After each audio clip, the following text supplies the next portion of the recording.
กของยายลูกค้าดูเลยก่อนยังไปต่อได้อีกนะที่รักผู้หญิงอยากอยู่สวยนะที่รักผู้หญิงอยากอยู่สวยนะ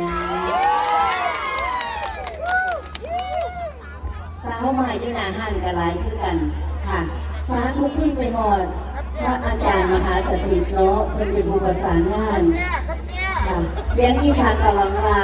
พี่นาพี่น้องเสียเอิญใส่เอิญหาคือเก่าสิ่งที่อยากเบาคืออยากให้ลูกๆได้บอกพูดเสียงอีสานก่อนงานไหวเฮ็ดงานอย่างมีความสุขและสำคัญที่สุดคือเรียกว่าคืนหัวหน้า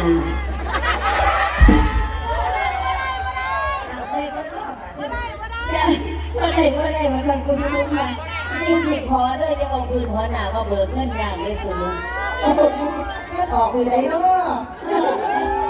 นี่ละพี่ไม่ในคอร์สว่านี่ละมันขอไปแล้วก็ขออีกก็ขออีกแค่อย่างเนี่ย ร้อยนะคะขอให้เสียงอีสานมีงานหลายๆ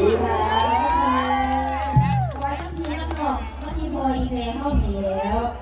งวดต่อไปนี่คือใครเนี่ยเอาเงาไปคนนี้เอาเงาไปคนนี้เอาห้องสิเล็กยังก่อนลาต้องไปนี่15พี่น้องเฮ็ดบุญร่วมกันค่ะพี่น้องคะนะคะทีมงานสีสันเขาเป็นสภาพบุญเด้อพี่น้องที่ให้น้องๆพระเอกหลายๆบุญหลายๆคนอีกอย่างเลยหาอีพออีเมลพี่น้องๆของเขานะคะร่วม